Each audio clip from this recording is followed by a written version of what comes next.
Get strong.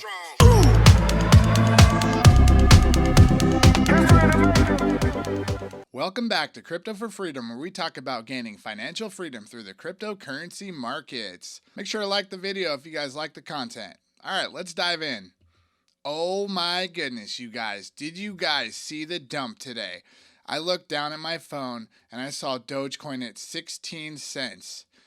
But it actually went all the way down to, it says 0.0965. Holy smokes. Did anybody buy Dogecoin under 10 cents today?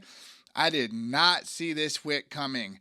But you know what's kind of crazy, you guys? We're still in this ascending parallel channel right here. We did have a wick out of the channel to come down and make a lower low. But this is still a wick, guys. This is a fake out. They're trying to take your coins, man. They're trying to shake you out. So make sure to hold on to your bags. Did you guys buy the dip today? Were you able to buy the dip? Or did you get shaken out of your positions, man? So we're going to be talking about the 7-year cycle theory today because I got a couple charts that are pretty crazy that I'm going to be talking about later in the video. So make sure to stick around to the end of the video to hear about that. Now, I cannot believe that Dogecoin went all the way down to under 10 cents today. That would have been an incredible buying opportunity. And the fact that we're still in this parallel channel heading to the upside is pretty incredible.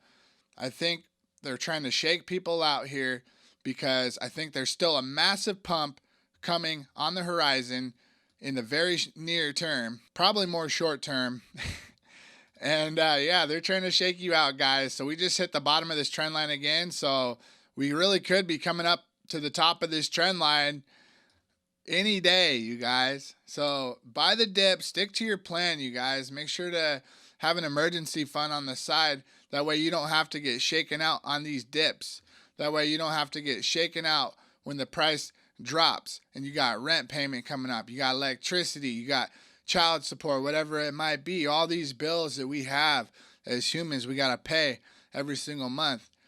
And if you have that emergency fund, you just don't have to worry about it because then you don't got to worry about selling your crypto. And look at this retest. Look at the retest, you guys. Look at the retest here.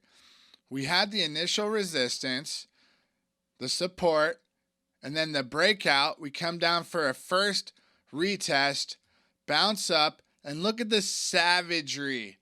Look at the savagery of this retest, you guys. Oh my God. The bounce was epic. The bounce was epic. Look at this. All right, we're just gonna see what this is. 60%. 60 guys. 60%. I can't believe that. No way, dude. Wow. Can you see that? Oh, you guys can't even see it. I think you can see it though. Wow, 60%. 60%, 55%, 60% on this wick, you guys. Wow, that is crazy. All right. Anyways, when in doubt, zoom out, man. We're still in a bull run. The trend is still your friend until the end, you guys.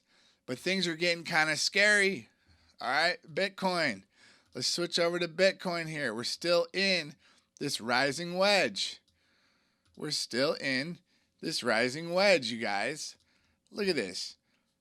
Bitcoin is still hanging on by a thread to this uptrend that we have literally been forming since all the way back to 2022 at the bottom of the bear market.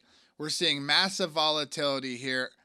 And, you know, in my opinion, it's still decision time. Bitcoin's either going to break down out of this and start a 1-year downtrend, or Bitcoin's going to break to the upside and we're going to enter into a super cycle into next year. What's it going to be? Leave your comments down below. Are we going into a super cycle next year, or are we going to head down out of this ascending triangle to the downside and start a 1-year bear market? Because historically, 548 days past the halving, we saw a peak for Bitcoin. And that's no different right now as we're 548 days past the halving. And in my opinion, the trend is your friend until the end. And if we don't see Bitcoin drop next month and continue to have multiple negative months after that, then the trend would be broken at that point. If we do see the price continue to pump past this month into the end of the year and into next year, which I do think is actually likely, considering the fact that we're seeing institutional adoption and game theory playing out right before our eyes with nation states and sovereign wealth funds getting in the mix. It's just honestly risky not to own Bitcoin and Dogecoin cryptocurrency assets in today's economy with how inflation is running rampant and showing no signs of slowing down anytime soon. We have to have a safety net for ourselves to provide financial security for ourselves and our family, because when you have a job, it's more like financial insecurity. You never know that your job is going to be there day in, day out, month in, year out, and there's really no security there. So why would you want to get a 30-year mortgage and work a job to pay that off? That sounds like more like slavery to me, not like freedom, not like crypto for freedom. And you can real estate has actually been collapsing in terms of Bitcoin. All right, jumping over here to the 7-year cycle theory. This is the Doge Bitcoin chart. You can see that Doge lost a lot of value today against Bitcoin, falling out of this channel, finding support, wicking out, and then wicking back in. This was actually a pretty crazy scam wick in my opinion, because if you take the inverse chart of this, 1 divided by Doge Bitcoin, look at this wick, you guys. This is crazy stuff right here. All right. So in my opinion, this was the whales playing games with the money, and they dumped the price of Dogecoin, dumped the price of Bitcoin. Bitcoin dominance came up and found a lower high, which, that wick right there is a pretty decisive lower high in my opinion on the monthly chart.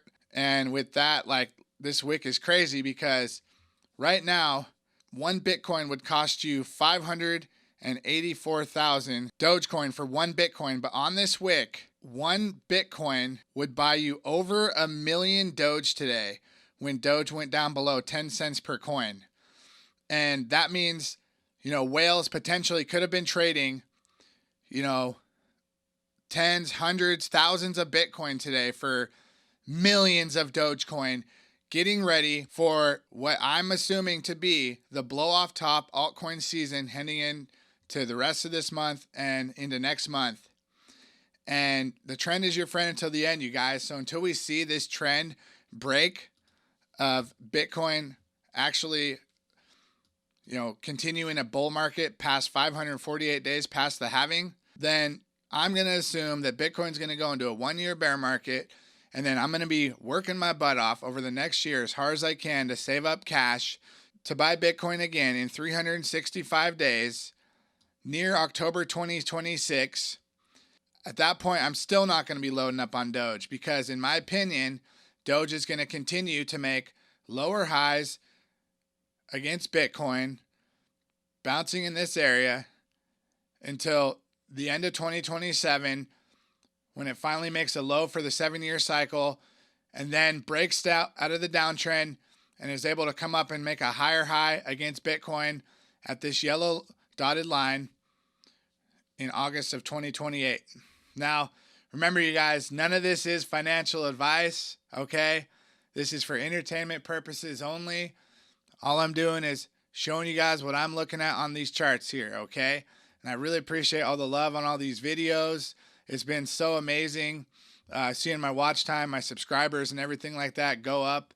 And I'm really hopeful and excited for the future of this channel. So if you guys are new, make sure to subscribe to the channel. Make sure to like the video.